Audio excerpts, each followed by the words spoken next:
और कसम संविधान की में ये वक्त है चुनाव पर चर्चा का। नमस्कार, मैं हूं दीपक चौरसिया। आज असत्य पर सत्य की विजय का दिन है। पूरा देश दशहरा मना रहा है। रावण के पुतले फूके जा रहे हैं क्योंकि इस बार दशहरा चुनावी सीजन में आया है, इसीलिए थोड़ा तो सियासी फील आना ही था। 3 कार्यक्रम और 3 भाषण हुए। शाम को प्रधानमंत्री मोदी ने दिल्ली में दशहरा मनाया, बताया कि रावण के अलावा भी बहुत बुराइयां हैं। सुबह नागपुर में संघ प्रमुख मोहन भागवत ने भी दशहरा का संबोधन दिया और दशहरे की पूर्व संध्या पर हैदराबाद में एआईएमआईएम के चीफ असदुद्दीन ओवैसी ने फिलिस्तीन पर लंबी तकरीर की। पहले ओवैसी की बात करते हैं। कल शाम को ओवैसी ने हैदराबाद में जोर जोर से फिलिस्तीन के नारे लगाए। फिलिस्तीन पर 8 मिनट का प्रस्ताव भी पढ़ा। इजराइल को जालिम बताया, गाजा की पूरी गाथा सुनाई। मोदी सरकार को याद दिलाया कि गांधी जी फिलिस्तीन के हक में थे। मोदी को मीडिएटर बनकर लड़ाई रुकवाने को भी कहा। सब कुछ कहा, लेकिन हमास की निंदा करना भूल गए। दूसरा संबोधन सुबह नागपुर में मोहन भागवत का हुआ। भागवत ने नेशनल इंटरनेशनल सारी चर्चाएं की। कट्टरता, आतंकवाद, जातिवाद, क्षेत्रवाद सब पर बोले। उनका इशारा मणिपुर हिंसा और फिर उसके बाद विपक्षी गठबंधन की ओबीसी पॉलिटिक्स की तरफ भी था। भागवत ने आगाह किया कि चुनाव में देश को तोड़ने वाले, समाज को बांटने वाले हथकंडे अभी और बढ़ेंगे, लेकिन उकसावे नहीं आना है और ठंडे दिमाग से वोट देना है। और शाम को प्रधानमंत्री मोदी का दशहरा संबोधन हुआ। प्रधानमंत्री ने भी अलर्ट किया कि क्षेत्रवाद और जातिवाद की बात करने वालों का भी दहन जरूरी है। ऐसे लोगों का भी दहन जरूरी है जिनके काम भारत को बांटने वाले हैं, और ऐसे लोगों का भी दहन जरूरी है जो देश के विकास के रास्ते में रोड़ा है, देश को पीछे की ओर धकेलने का काम करते हैं। तो जानेंगे भारत में क्या क्या खतरे हैं और उस पर क्या क्या राजनीति है, लेकिन पहले ये अपडेट देख लीजिए।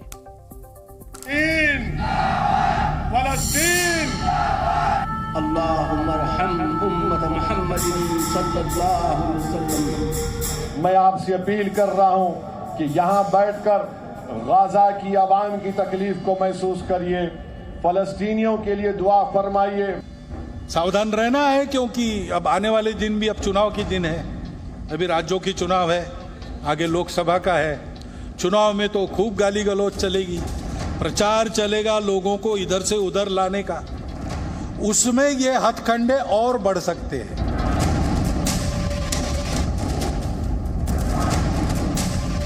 भारत को पहले से बहुत सतर्क रहना जरूरी है।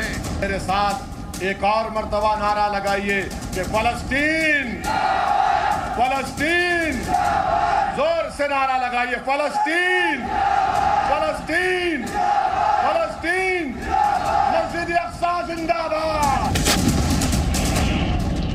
उकसावे में, भड़काऊ बातों से भड़ककर उकसावे में आकर नहीं करना है। ठंडे दिमाग से सोचिए कौन अच्छा है, किसने अच्छा काम किया है।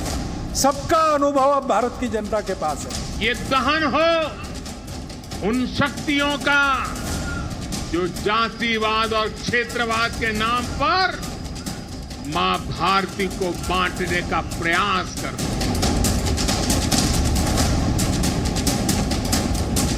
प्राइम मिनिस्टर नरेंद्र मोदी से डिमांड करते हैं कि वो पहले सीज फायर कराए, वहां पर गाजा में सीज फायर कराए, गाजा में एक ह्यूमैनिटेरियन कॉरिडोर को खोला जाए। वो वैसे ही लगता है पिछला रोटी खा के पैदा हुए थे। वो तब अपील करते हैं जब तक प्रधानमंत्री अपना काम कर चुके होते हैं। हम मेडिकल मदद भी भेज चुके हैं, हम राहत सामग्री भी भेज चुके हैं।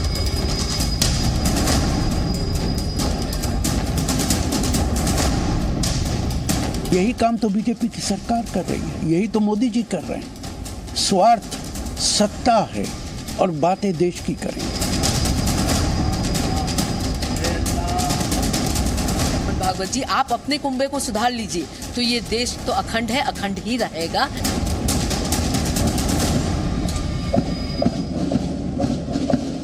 इसी पर बात करेंगे कौन कौन हमारे साथ है और चुनाव के लिए नैरेटिव बन रहा है। ओवैसी साहब ने ये जलसा क्यों किया? इसलिए किया क्योंकि तेलंगाना तो अभी चुनाव के पीक पर है। तेलंगाना के अंदर विधानसभा चुनाव है और ओवैसी साहब की पूरी राजनीति हैदराबाद और उसके आसपास घूमती है। शहजाद, इसी पर बात करने के लिए कौन कौन मेरे साथ है। एआईएमआईएम से दानिश कुरैशी साहब हैं, मोहम्मद अतीक खान लीडर है इंडियन यूनियन मुस्लिम लीग के, मुजफ्फर खान साहब एनसी के नेता हैं, साथ ही साथ मेरे साथ संगीत रागी जी राजनीतिक विश्लेषक और लेखक मेरे साथ जुड़े हुए हैं, आरएसएस के जानकार हैं, और शहजाद पूनावाला जो कि भारतीय जनता पार्टी के राष्ट्रीय प्रवक्ता हैं, वो मेरे साथ है। सबसे पहले मैं दानिश कुरैशी से शुरुआत करता हूं। दानिश कुरैशी जी, आपने फिलिस्तीन के लिए दुआ पढ़ी, बिल्कुल सही, पढ़ना चाहिए। अरे इजराइल के जो 1400 लोग मारे गए, जिसमें बच्चे थे, महिलाएं थी, बुढ़े थे, जिनको जला दिया गया, बच्चों को जला दिया गया, गर्दनें काट दी गई, उनके लिए भी दुआ पढ़ लेते भाई। बड़ा एक तरफा है आपका, ओवैसी साहब एक तरफा ही बात करते हैं। देखिए आपकी परेशानी क्या, आपको एक तरफा ही दिखता है। अब आपको दिखता है, आपको देखो अब फ्रेम में भी आपने सबसे पहले जो है शहजाद भाई को जिंदाबाद बोलिए। मैं वही तो समझा रहा हूँ। इजराइल भी जिंदाबाद करिए, मैं तो पाकिस्तान भी जिंदाबाद करता हूँ, किसी को मरने की दुआ क्यों करें? सुनिए मेरी बात, जब आप फलस्तीन जिंदाबाद कहते हैं ना, तो पूरे फलस्तीन में रहने वाली पूरी आवाम आ जाती है। पर आपकी परेशानी है कि आपको स्पेशल अलग चाहिए कि भाई आप इजराइल की बात करेंगे, आप फलस्तीन की बात करेंगे। अरे जब आप पैलेस्टाइन की बात मारे गए, इजराइल आ गया, मारे गए फिलिस्तीन के भी लोग, मारे गए इजराइल के भी लोग, तो फिलिस्तीनियों के लिए दुआ क्यों पड़ी जा रही है भाई? मुझे तो अरे पूरा फलस्तीन में जितने आवाम है, जितने लोग हैं, तमाम लोगों के लिए दुआ पड़ी जा रही, तो उसमें इजराइल भी तो आ गया। यहूदियों के लिए पढ़ देते दानिश भाई। यार क्या सोच है यार, मुझे लगता है कि क्या सोच है ओवैसी साहब की, मैं ये बोल रहा हूँ। बीजेपी मुसलमान वोट के साथ रहते रहते बहुत ज्यादा वो हो गए आप, मुझे ऐसा लग रहा है। आपको ये समझ में ही नहीं आता कि जब आप पैलेस्टाइन की बात करते हो तो पूरा पैलेस्टाइन आ गया, उसमें आ गया या नहीं आया बताइए? इजराइल भी आ गया, अरे तमाम लोग आ गए, जो लोग भी जिनके साथ जुल्म और ज़्यादती हुई है, बर्बरता हुई है, तमाम लोग आ गए। तो हमास मुर्दाबाद भी बोल दीजिए। क्या कह रहे हैं आप? हमास मुर्दाबाद भी बोल दीजिए। हमने पैलेस्टाइन जिंदाबाद पहले दिन से क्या रखा है। आप मोदी जी को, आप हर बार मोदी जी को क्रिटिसाइज करते हैं, बड़े आप उनके पक्के हैं, बावजूद उसकी मुखालिफत करते हैं, हर बार ये चीजें कहते हैं आप। जब मैं आपको कह चुका कि आप कहते हैं कि पैलेस्टाइन जिंदाबाद, तो उसके बाद सारी चीजें आ गई। आप देखिए, मुर्दाबाद भी कहिए ना, हमास मुर्दाबाद भी कहिए भाई। मुझे ये बताइए, वहां एड जाएगा, सुनिए मेरी बात है, वहां एड जाएगा तो क्या स्पेसिफिक जो लोगों को, उन्हीं लोगों को जाएगा? अरे उसी एड के तो हथियार खरीद लेते मेरे भाई। अरे गाजा को और वेस्ट बैंक को जितने पैसे आज तक मिले दानिश कुरैशी जी, उससे स्वर्ग बना लेते उस जगह को, वो स्वर्ग बना लेते। जिसको बुरा करना है उसका तो कुछ नहीं हो सकता, उसको जो करना वो करे। हम इंसानियत के तकाजे के साथ काम करते हैं, भारत का जो रवैया है हम उसकी बात करते हैं, हम उसके पक्ष में ही रहेंगे। अरे तो हमास मुर्दाबाद भी भारत का रवैया है ना, तो प्रधानमंत्री ये बात बोल देते, हमास मुर्दाबाद कर देते। अरे हम पहले दिन कह चुके भाई, आपकी परेशानी है, आप समझते नहीं है, तो अब क्या करें बताइए? आप समझाते नहीं है ना दानिश भाई। अरे इतना तो साफ तौर पे कह रहा हूं भाई, हमास मुर्दाबाद बोल दीजिए, क्या दिक्कत है? तमाम लोग आ गए उसमें। जब आप फलस्तीन की बात करते तो तमाम लोग आ गए। अब आप तो जानबूझ के माइक जो है वो ओवैसी साहब करके करते हैं। अरे आपके सदर है भाई, मैं तो शुभकामनाएं देता हूँ, प्रधानमंत्री बने ओवैसी साहब। अरे हमारे लिए दानिश भाई मंत्री बने साहब, मेरी भी कुछ जुगाड़ो। अरे हम संतरी काफी है, हमारे हाथ संतरी काफी, हमको मंत्री नहीं बनना भाई, हम संतरी रह जाए इतना ही बहुत है। तो ओवैसी साहब को प्रधानमंत्री भी नहीं बनाना चाहते? अब वो हमारी तमन्ना तो यही है कि वो बने, लेकिन अब वो तो खुद मना करते हैं। हम तो यही चाहते हैं, हम तो कि ऐसा काबिल आदमी बनना चाहिए। बताइए, आप उनकी काबिलियत पे कोई शक कर सकते हैं दीपक भाई? नहीं कर सकते। बस उनसे हमास मुर्दाबाद कहला दीजिए। अरे तो चले जाइए आप, मैं तो कह रहा हूं वहां पे आप माइक लेके चले जाइए, मुझे लगता है वो जवाब देंगे आपको। मेरे सामने कैमरे पे आते ही नहीं ओवैसी साहब, एक इंटरव्यू दिलवा दीजिए मुझसे, मैं पूछ लूंगा उन्हें हमास मुर्दाबाद क्यों नहीं कहा। नहीं ऐसा नहीं है, जी पे तो आते हैं, बराबर आते हैं वो। आपकी शायद बात हो रही है, मुझे नहीं पता, लेकिन जी पे तो बराबर आते हैं, जब भी मौका लगता है आते हैं वो। किसी न्यूज़ चैनल से वो नहीं करते। तो सबकी बात करते हैं दानिश भाई, हम कह देंगे, हमको कोई परेशानी नहीं है। हमास मुर्दाबाद क्यों नहीं है हैदराबाद में, बताइए।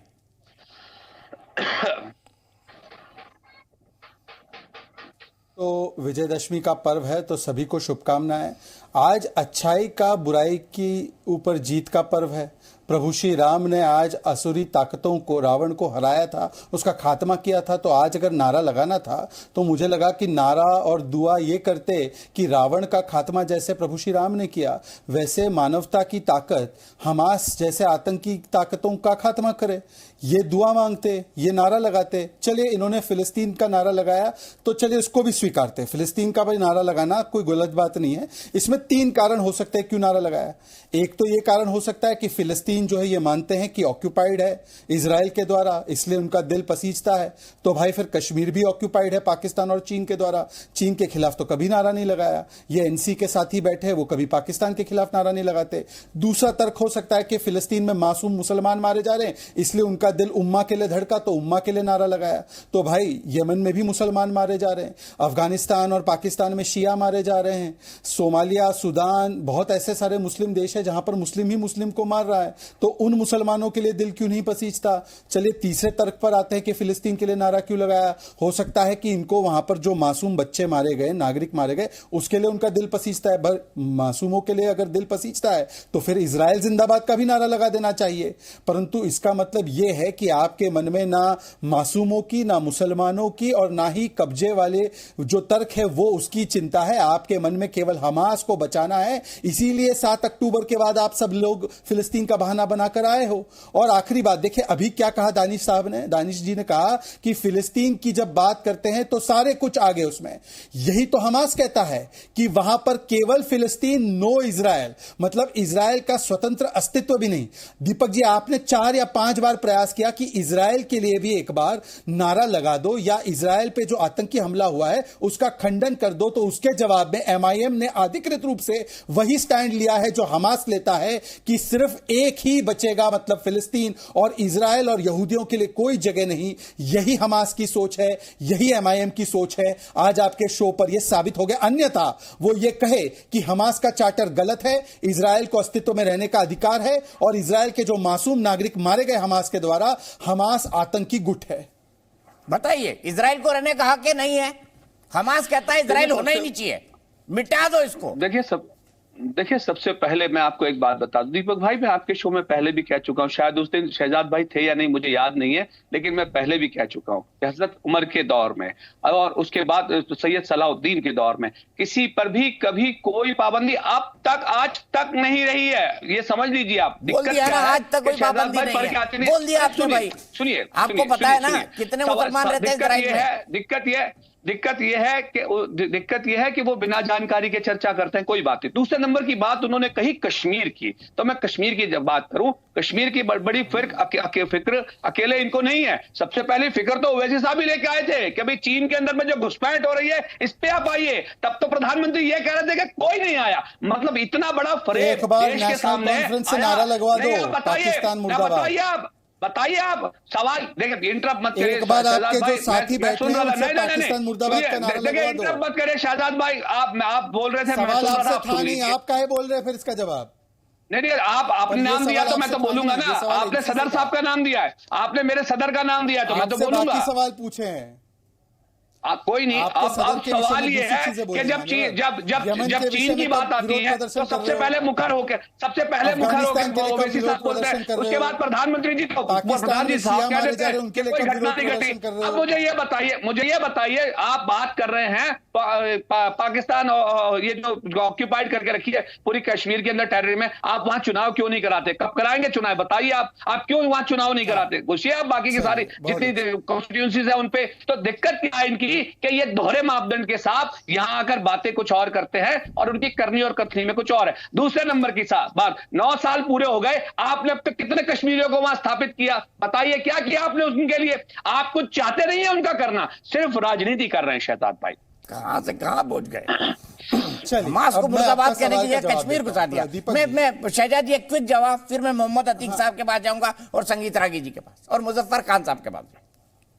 दीपक जी, क्योंकि अभी दानिश साहब कश्मीर वाले विषय पर आ ही गए, तो कश्मीर में एक समय पर तो पूरा हिंदू बाहुल था, ऋषि कश्यप के नाम पर थी।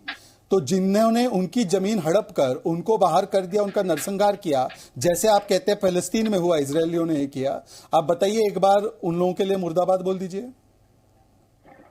जिन लोगों ने कश्मीरी हिंदुओं का नरसंहार किया, रलीफ शरीफ नलीफ के नारे लगाए, उनका मुर्दाबाद कीजिए। कर दीजिए दानिश भाई, मुर्दाबाद कर दीजिए। जिन्होंने कश्मीरी पंडितों को मार मार के निकाला, ये ऑडियो चेक मुझे ये बताइए आवाज नहीं आ रही कि 9 साल से मोदी जी ऑडियो चेक आवाज नहीं आ रही। अरे अरे दानिश भाई, दानिश आप आवाज नहीं आ रही है, आवाज रिपीट कर रहे हैं। अरे जिन्होंने कश्मीरी पंडितों को भगाया उनके लिए मुर्दाबाद कह दीजिए। और सुनिए, वहां पर रोज मतलब टारगेट किलिंग की हत्या। अरे अभी आप इजराइल मुर्दाबाद कर रहे थे। बोलिए आप। अरे दानिश भाई, दानिश आदमी है। कश्मीरी पंडितों को मारने वालों का तो पंडितों को मारने वालों को मुर्दाबाद कह दीजिए। बोलिए कश्मीरी पंडितों को मारने वाले मुर्दाबाद। दानिश भाई बोलिए। अगर जुल्म पर आमद आए तो वो मुर्दाबाद रहेगा, लेकिन आप ये अरे दानिश भाई बोलिए ना, कश्मीरी पंडितों को मारने वाले मुर्दाबाद बोल दीजिए ना एक बार। बिल्कुल मुर्दाबाद। भारत पूरा बोलिए, पूरा सेंटेंस बोलिए। मारेगा वो मुर्दाबाद है। सुनिए, वो मुर्दाबाद है, वो जिंदाबाद हो ही नहीं सकता। लेकिन मुझे ये बताइए कि 9 साल के अंदर में अभी पिछले चलिए अब हमाद मुर्दाबाद भी कह दीजिए। आपने कह दिया ना, जो इंसानों को मारे वो मुर्दाबाद। 370 की जब बात आती है तो टारगेट किलिंग हो रहा है वहां पर, उस पर क्या कहेंगे आप? बताइए शहजाद भाई, है कोई जवाब? नहीं है आपके पास कोई जवाब, नहीं देंगे आप, क्योंकि आप लोग हमाद मुर्दाबाद भी कह दीजिए ना। कश्मीरी पंडितों के लिए राजनीति करते हैं, आप उनका भला नहीं चाहते। दीपक जी, इसी पर अगर एक और सवाल का जवाब मिल जाता, मैं जानता हूँ संगीत पर अगर एक और सवाल, इजराइल पे बात करिए ना। आप क्यों आपको दीपक जी एक और सवाल का जवाब अगर मिल जब जाता। आपके सारे बत्ते खुल गए तो आप क्यों घबराए हुए हैं? पूछ लीजिए शहजाद भाई, दानिश भाई बुरा नहीं मानते किसी बात का। हाँ देखिए दीपक जी, अब इन्होंने जैसे कहा कि ये तो जमीन फिलिस्तीन की थी, यहूदियों ने कब्जा कर लिया, फिलिस्तीनियों का अधिकार है। तो एक बार दानिश भाई बता दे कि जो कश्मीर में हिंदुओं को नरसंहार करके भगा दिया गया, तो आज की तारीख में जो वहां पर कब्जा है वो अवैध कब्जा है, ये बता दे एक बार। दोनों ही पैरेलल सिचुएशन है ना इनके हिसाब से। एक जगह यहूदियों ने किया, एक जगह यहां पर इस्लामिक जिहाद हुआ। एक बार बता दो दानिश भाई कि वो अवैध कब्जा है, हिंदुओं की जमीन है, बता दीजिए। मैं जवाब देता हूं दीपक भाई। सबसे बड़ी बात यह है कि आपका दिल जो है ना वो बहुत बड़ा है।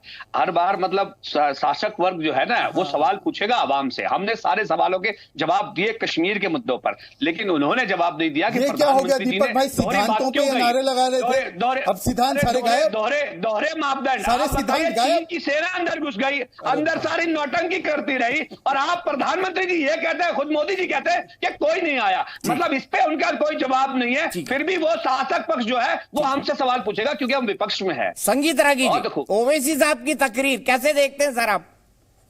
और जो भागवत जी ने कहा और जो प्रधानमंत्री जी ने कहा, तीनों चीजें जुड़ी हुई है। मजहबी कट्टरता, क्या इससे देश को खतरा नहीं है? देखिए हमास एक आतंकवादी संगठन है। यदि उसके कॉन्स्टिट्यूशन का आर्टिकल 15, आर्टिकल 6 और आर्टिकल 13 पढ़िए तो उसके तीनों का निचोड़ है, पैलेस्तीन एक होली लैंड है, इस्लामिक लैंड है, उसमें ज्यूज के लिए रहने की कोई जगह नहीं है, ये वक्फ की प्रॉपर्टी है और ये जन्नत के दिन तक इस्लाम की ही प्रॉपर्टी रहेगी। इसलिए every Muslim has a commitment, should be committed to this cause. तो ये ध्यान दीजिए कि ये धर्म युद्ध लड़ रहा है। उनके लिए कुरान भी कहता है कि भाई यहूदियों को कुरान दुश्मन मानता है, और वहाँ पर आपने एक जेविश लैंड खड़ा कर दिया है। हाँ, ब्रिटेन के यदि उस दृष्टि से देखें तो भारत का जो आज पाकिस्तान है और बांग्लादेश था वो हिंदुओं का देश है। वो भारत के हिंदुओं की संस्कृति वहाँ पर रही है, बसी है, पनपी है। उसको जब इस्लाम के मानने वाले ज़्यादा हो गए तो एक पाकिस्तान बन गया, बांग्लादेश बन गया। तो कल से भारत का भी ये तर्क हो सकता है कि भाई ये ज़मीन हमारी है, ये हमारी होनी चाहिए। ये अखंड भारत का बात जब हम लोग करते हैं तो इसका मतलब हम सही कहते हैं। दूसरी बात, ओवैसी की तकरीर, उस ओवैसी की जो पार्टी है ओवैसी आधुनिक भारत के नए जिन्ना बनना चाहते हैं, इसलिए उनकी तकरीर में सिर्फ मुसलमान मुसलमान मुसलमान मुसलमान होता है। और दुर्भाग्य है कि चुनाव आयोग से लेकर के सुप्रीम कोर्ट तक इसका कोई कॉग्निजेंस नहीं लेता है कि एक पार्टी खुले तौर पर मुसलमान मुसलमान करता है। कोई अन्य पार्टी कभी भी इस प्रकार के हिंदुओं की तकरीर नहीं करती है इस देश में। और मज़ेदार बात है कि कोई भी इसका कॉग्निजेंस लेकर के उनके खिलाफ कार्रवाई नहीं होती है, उनके खिलाफ कोई एक्शन नहीं होता है। तीसरी बात देखिए, पिछले 10 साल के अंदर भारत दुनिया का एक बहुत बड़ा आर्थिक ताकत बना है, एक वैश्विक छवि लेकर के प्रधानमंत्री। मुझे नहीं लगता है कि भारत के किसी भी प्रधानमंत्री को ये अवसर प्राप्त किया हो कि 10 साल तक 65% से ऊपर जिसकी रेटिंग्स हो और जिसकी रेटिंग्स में कोई भी आज तक नहीं आई हो, और उसके पीछे कोई दूसरी पार्टी कहीं दूर दूर तक नहीं दिखती हो। इसका ऐसा कारण है क्योंकि जिस प्रकार से भारत ने प्रगति की है, जिस प्रकार से भारत ने अपने आध्यात्मिक और अपने ऐतिहासिक जो सभ्यता है उसको संरक्षित और परिवर्धित किया है, ये दुश्मनों की हम पर नज़र बिल्कुल साफ है। ऐसी स्थिति में कोई भी दुश्मन देश, जिसमें पाकिस्तान हो, चाइना हो और पश्चिम के देश को भी कहीं ना कहीं इस बात की खटक होगी कि नरेंद्र मोदी प्रधानमंत्री नहीं बना रहे। भारतीय जनता पार्टी बड़ी ताकत के साथ उभर करके सत्ता में नहीं आए और इसलिए उन्होंने जातिवाद, क्षेत्रवाद। आपको मणिपुर का क्या लगता है? क्या कभी हम लोगों ने बैप्टिस्ट चर्च की चर्चा की है इस देश में? किस प्रकार से नॉर्थ ईस्ट को क्रिश्चियनिटी में कन्वर्ट कर दिया गया, और नॉर्थ ईस्ट में ऐसा कौन सा फॉर्मूला है प्रोडक्शन का, बर्थ रेट का, जिसमें 300% बर्थ रेट हो वहां पे, और 10%, 11% जो हिंदू हैं जो घाटियों में सिमट जाएं, और जो बाहर से कुकीज आए हुए थे वो जाकर के हैं, वो पूरे लैंड पर उनका कब्जा हो जाए, और 10% में जो सिमटा हुआ माइनॉरिटी है उसके लिए यदि हाईकोर्ट यदि उसके लिए कहता है कि इनको आप एसटी का दर्जा दीजिए, इनको संरक्षित किए जाने की जरूरत है, तो इसके पीछे चर्च का उबाल नहीं है तो कौन है? कौन इसके पीछे काम कर रहा है? ठीक है, कौन है जो नॉर्थ ईस्ट के लोगों को, ट्राइबल्स को कहता है कि से ट्राइबल्स जो हैं, जो कन्वर्टेड ट्राइबल्स है वो इंडिजिनस कम्युनिटी है। यूएन में जाकर के यही चर्च मिशनरीज काम करके वहां पर करते हैं, कैंपेन चलाते हैं। लेकिन दुर्भाग्य है कि यदि इनको एक्सपोज करने की बात की जाती है तो एक्सपोज करने वाले ताकत तो कॉमनल हो जाते हैं, लेकिन पूरा धार्मिक पूरा परिवर्तन कर दिया जाए, पूरे नॉर्थ ईस्ट को कन्वर्ट किया जाए, ऐसी ताकतों के खिलाफ यदि कोई बात की जाती है तो उनको कहा जाता है ये लोग कॉमनल आदमी है। ठीक है, यहीं से अतीक साहब के पास चलते हैं। अतीक साहब बताइए, आपको पता है इजराइल में कितने मुसलमान रहते हैं? अतीक साहब। दीपक जी, सबसे पहले जी न्यूज के माध्यम से आज सभी को दशहरे की हार्दिक शुभकामनाएं। आपको बहुत बहुत बधाई। मेरे सवाल का जवाब भी दे दीजिए। है इजराइल में कितने मुसलमान रहते हैं? मैं दूंगा, और मैं ये चाहता, मैं ये समझता हूं कि आज जो मोहन भागवत साहब ने कहा है, अरे सर ये तो बता दीजिए, इजराइल में कितने मुसलमान रहते हैं? अतीक साहब नहीं रहते कि नहीं रहते ये बताइए। इजराइल पे आप पूरे 15 दिनों से आप इसी पे इजराइल कितने मुसलमान रहते हैं, हमास को मुर्दाबाद कह दीजिए और फलानों को जिंदाबाद कह दीजिए, आप इसी की डिबेट कर रहे हैं। मैं ये कहना चाहता हूं इजराइल में मुसलमान रहते हैं या नहीं ये बता दीजिए, रहते हैं कि नहीं रहते? मुसलमान फिलिस्तीन में रहते हैं, मैं आपको बता दूं। आप जरा मोहन भागवत की बात कर लीजिए, मोहन भागवत की बात कर लीजिए, मैं मोहन भागवत की बात कर रहा हूँ। 18 लाख इजराइल में रहते हैं, 16 से 18 लाख सांप्रदायिकता। अरे अतीक भाई ये तो बता दीजिए ना, पे जो हमले की बात 18 लाख जो रहते हैं वो मुसलमान नहीं है जो इजराइल में रहते हैं। आप डिरेल कर रहे हैं। मैं आप सुनिए, मैं अगर आप अपनी यस और नो वाली पॉलिसी चलाएंगे तो डिबेट का कोई मकसद नहीं है। मैं कहता हूं कि फिर इसका मतलब है आपको डिबेट करना नहीं आता है। आप यस और नो नहीं कहेंगे, आप सिखा दीजिए। हमको ये ना बताएं कि हमास को मुर्दाबाद कहिए, इजराइल को मुर्दाबाद कहिए।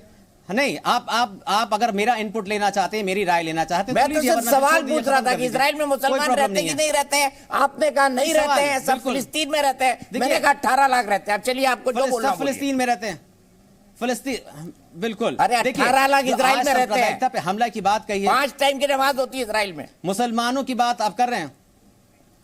अरे आप तो बस उसी पे अड़ गए हैं। आपको मैं क्या बात करूं, बताइए, मैं बोलूं या ना बोलूं? फिर आप बुलवाते रहिए शहजाद पूनावाला से और संगीत रागी से पूरा टाइम, उनको तो इंटरप्ट नहीं करते हैं आप। पर दानिश भाई भी बोल रहे थे ना, मैं आप सवाल के जवाब नहीं देते ना, प्रॉब्लम ये है। नहीं आप मैं पता ही नहीं इजराइल में मुसलमान रहते कि नहीं रहते। करना चाहता हूं आपको, और आपने इजराइल को जुल्म करने वाला बता दिया। आप क्यों बचाना चाहते हैं मोहन भागवत को, आरएसएस को क्यों बचाना चाहते हैं? सबसे ज्यादा सांप्रदायिक आरएसएस है। कुंदन चंद्रावत ने कहा था, करार दीजिए केरल के प्रधान, केरल के मुख्यमंत्री के लिए, केरल के मुख्यमंत्री के लिए सर लाने के लिए कहा था। आरएसएस ने कहा था कि जो है मुसलमानों को मारो, और यही मोहन भागवत हैं जो कहते रहते थे कि जो है अब क्या करना है, हर जगह वो देखना है, शिवलिंग देखना है। आरएसएस कहती है मोहब्बत फैलाएंगे। अरे मोहब्बत आपको फैलाने की आपको पता ही नहीं है, एक्सपीरियंस नहीं है मोहब्बत फैलाना। मोहब्बत अगर सीखना है तो इंडिया गठबंधन में आइए और राहुल गांधी की क्लास ज्वाइन करिए, मोहब्बत की दुकान, मोहब्बत की जो है पाठशाला ज्वाइन करिए। आपको नहीं पता, भारतीय जनता पार्टी के लोगों को नहीं पता। और शहजाद पूनावाला क्या बात कर रहे हैं? शहजाद पूनावाला तो दानिश भाई नाराज हो गए आपसे, आपने राहुल गांधी की मोहब्बत की दुकान बोला, दानिश कुरैशी नाराज हो गए। सवाल फलस्तीन पे, फलस्तीन पे सुनिए मेरी बात। अरे कांग्रेस की तो जरूरत नहीं है, यहाँ हम तो गुजरात में देख रहे हैं, वो तो खांसने को तैयार नहीं। हमने तो उनको पूछा कि पैलेस्टीन पे क्या स्टैंड है, तो उन्होंने तो अपने पेड एनजीओ को काम कर। अरे आप ये देखिए, आज नहीं है। देखिए अतीक साहब आपकी बात सुनकर दानिश भाई नाराज हो गए, अपनी राय यहाँ पे ब्रदरहुड नहीं है आपका।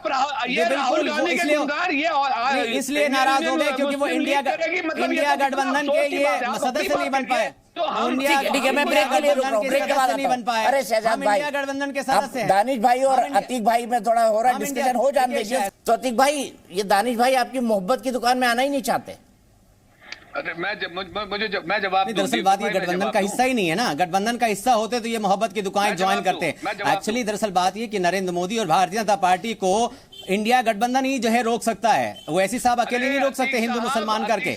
इसलिए मैं कह रहा हूं कि इंडिया गठबंधन बहुत जरूरी है। ओवैसी साहब बहुत मजबूत इंसान है, बहुत अच्छे इंसान है, लेकिन भारतीय जनता पार्टी के रोकने के लिए, एनडीए को रोकने के लिए इंडिया गठबंधन, इसलिए इसके अलावा कुछ भी नहीं है। और मुझे ये बताइए कि बनारस साहब ने क्या कहा कांग्रेस के लिए? अरे आप ये बताइए, उत्तर प्रदेश में आप 100 सीटें लड़ा के कुछ नहीं जीत पाए। आप नहीं हरा पाएंगे भारतीय जनता पार्टी को। आप रहने दीजिए, आप इंडिया गठबंधन मैं आपस में निपट रहे दानिश भाई और मोहम्मद अतीक। कोई बात नहीं, सीधे शहजाद पूनावाला जी के पास। देखिए शहजाद पूनावाला जी, राहुल गांधी ने खोल दी मोहब्बत की दुकान और आप वहां उनसे सामान खरीदने जा ही नहीं रहे। इसीलिए मैं कहता हूँ मोहब्बत चलेगी हिंदुस्तान में, नफरत नहीं चलने वाली। अरे ये तो अमेरिका भी नहीं करवा पा रहा भाई, चीज फायर मैं क्या करवा दूंगा? मैं छोटा सा रिजेक्टेड हो चुकी है, मतलब आप समझिए रिजेक्टेड है। अगर इंडिया झगड़िए मत भाई, झगड़िए तो आपको क्या प्रॉब्लम है? झगड़िए मत, सब वोट ले जाइए, अतीक साहब भी ले जाइए, दानिश भी ले जाइए, सब वोट ले जाइए, आप कोई दिक्कत नहीं है। सब मुसलमानों को वोट, दोनों पार्टियों को, जिसकी दुकान अच्छी है शहजाद पूनावाला जी। अब रुक जाइए दानिश भाई, सीज फायर कर लीजिए, सीज फायर कर लीजिए। अतीक साहब, दानिश कुरैशी जी, सीज फायर कर लीजिए प्लीज। हर तरह की नफरत यहाँ कैंसिल हो चुकी है, रिजेक्ट किया गया है, रिजेक्ट किया गया है। अरे आपके पास झगड़ा क्यों हो रहा है? आपको पता लग गया ना शहजाद भाई, आप हरा ही नहीं सकते भारतीय जनता पार्टी को। सब गद्दी का चक्कर है, सब कुर्सी का चक्कर है, किसके पास पावर है उसी का चक्कर है। अब रुक जाइए भाई दानिश भाई, मोहम्मद अतीक साहब, दानिश भाई, एक मिनट रुक जाइए, सब कुर्सी का झगड़ा है भाई, सब पावर का झगड़ा है। किसके पास ज्यादा पावर रहे, ये फिलिस्तीन और अरबों और इजराइल का झगड़ा है। यही झगड़ा है ना शहजाद भाई, बताइए। देखिए दानिश भाई और अतीक भाई झगड़ लिए। दीपक जी आप प्लीज, दीपक जी थोड़ा सा समय दे दीजिए। दीपक जी सीज फायर करवाइए, आप यूनाइटेड नेशंस की भूमिका में आ जाइए।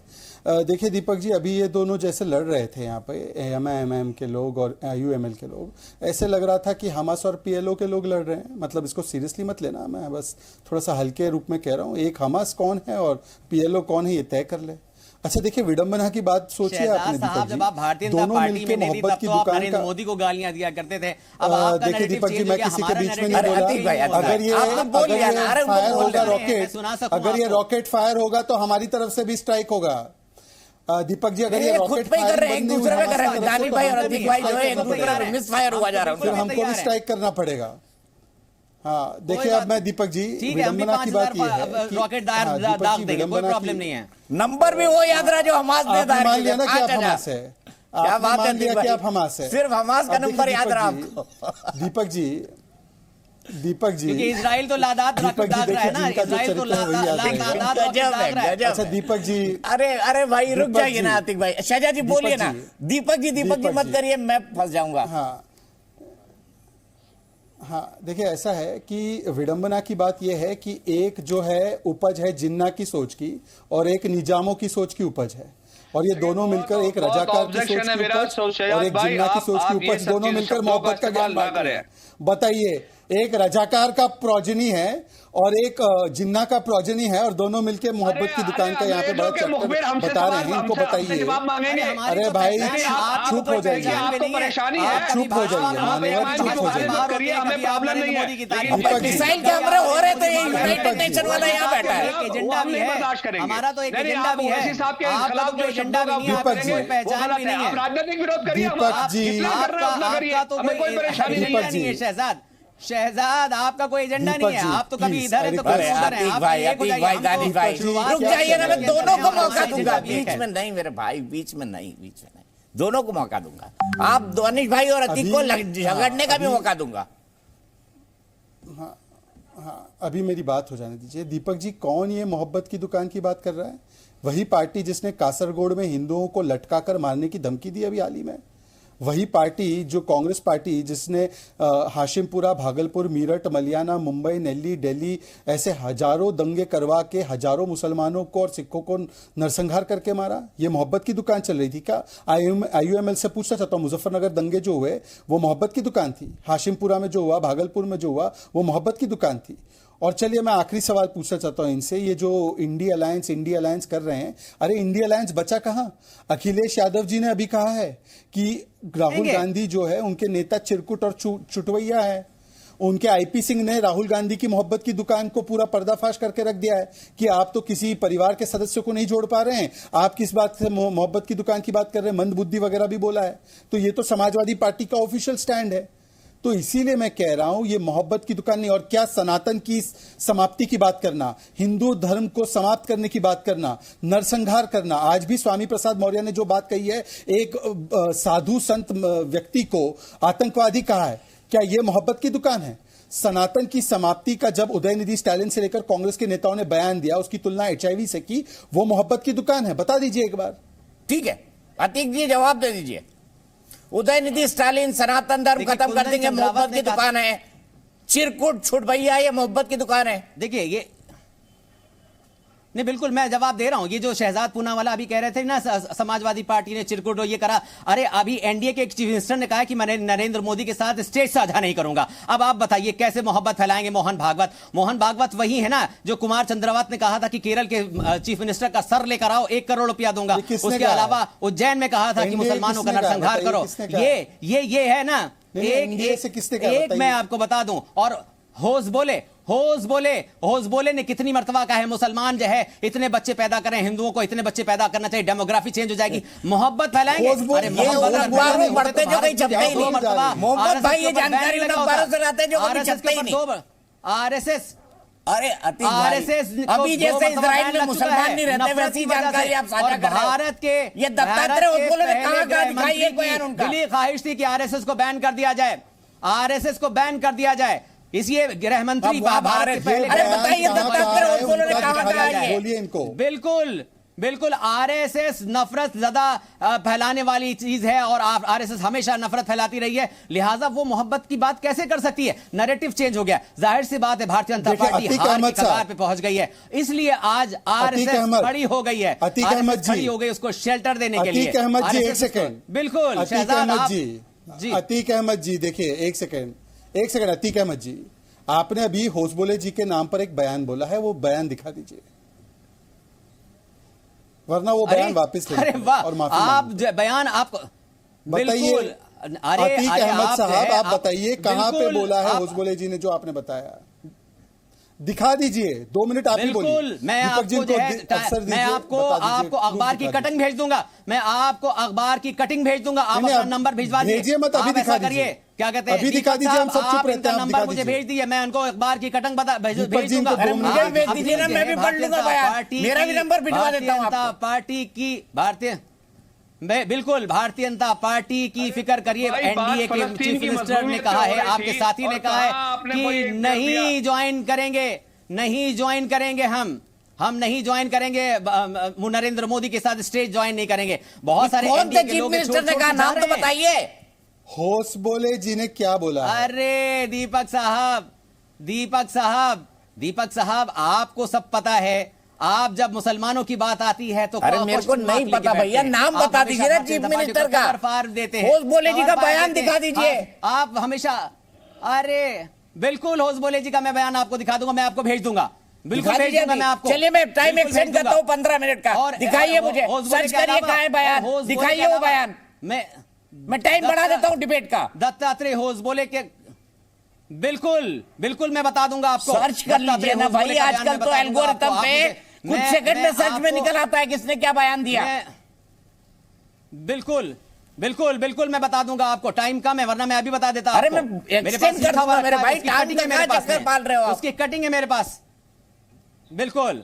और ये जो यहाँ पर भ्रम अरे फैला रहे हैं ना, कौन से अखबार ये की भ्रम कटिंग नहीं है मेरे फैलाना भाई? चाहिए। कहाँ भारतीय छपता है जनता अखबार पार्टी- जिसमें दत्तात्रेय बिल्कुल बोले मैं जी ने आपको- बयान दिया है? बिल्कुल दत्तात्रेय, बिल्कुल मैं बता दूंगा आपको। आप इंतजार करिए, मैं आपको बता देता हूं।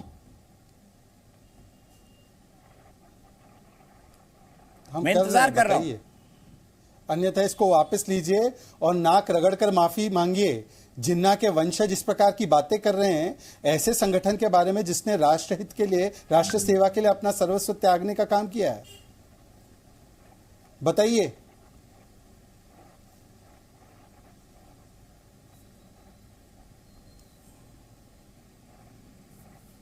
चलिए ढूंढ लीजिए, मैं क्या बोलूं। इतनी देर में तो गूगल पे कुछ भी सर्च हो जाता है सर, फ्रैक्शन ऑफ सेकेंड्स में।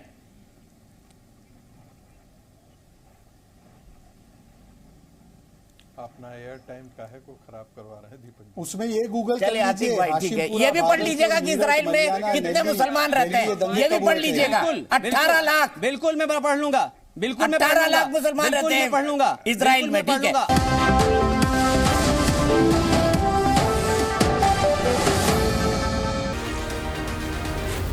Zee News.